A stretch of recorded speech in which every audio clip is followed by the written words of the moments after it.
আজকে আমার জন্য আমি নিজেই কেক অর্ডার করলাম। এই কথাটা কেন বললাম, তোমরা হয়তো অনেকেই ভাবো যে আমি যেহেতু কেক বানাই তাই যখন তখন আমি কেক বানাতে পারি, খেতেও পারি। বাট এটা একদমই না। আমি কখনোই আমার কেকের জিনিস থেকে বেশি জিনিস ইউজ করি না, আর নিজের ঘরের জন্য বেশিরভাগ টাইমে কেক বানিয়ে খাই না।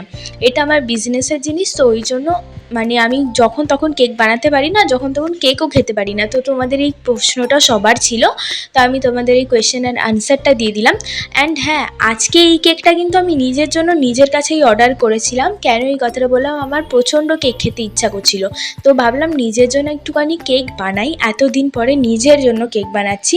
তো এই কেকটার ফ্লেভার আমি নিজের মতন করে কাস্টমাইজ করেছিলাম। স্ট্রবেরি ফ্লেভার রেখেছিলাম, চকলেট ফ্লেভার রেখেছিলাম, অ্যান্ড বাটারস্কচও রেখেছিলাম, প্লাস ভ্যানিলাও রেখেছিলাম। নিজের মনের মতন করে যত রকমের ফ্লেভার আমার কাছে অ্যাভেলেবেল ছিল দিয়ে দিয়েছি। কারণ এটা হয়তো একটু ভ্যাবাচাকা কেক বা যাই হোক না কেন, গন্ডগোলের কেক হতে পারে, বাট ঘরের জন্য যেহেতু ট্রাই তো করাই যেতে পারে। আর হ্যাঁ, তোমরা তাড়াতাড়ি করে আমার চ্যানেলে 600 সাবস্ক্রাইবার করে দাও। যদি 600 সাবস্ক্রাইবার তাড়াতাড়ি করে হয়ে যায় তাহলে আমি তোমাদেরকে কথা দিচ্ছি 2 টায়ারের মিনি কেক নিয়ে আসবো, আর সেটাও খুব নতুনভাবে, নতুন ডিজাইন হিসেবে। আর এই কেকটা না ঘরের জন্য যেহেতু খাওয়ার ছিল, তাই এটাকে আমি পেস্ট্রি হিসেবে রেখেছিলাম। আর তোমাদের এত ভালো ভালো কমেন্ট পেয়ে না আমি সত্যিই মুগ্ধ হয়ে গেছি। তো এইভাবেই আমার পাশে থেকো। তো এখন আসি, টাটা।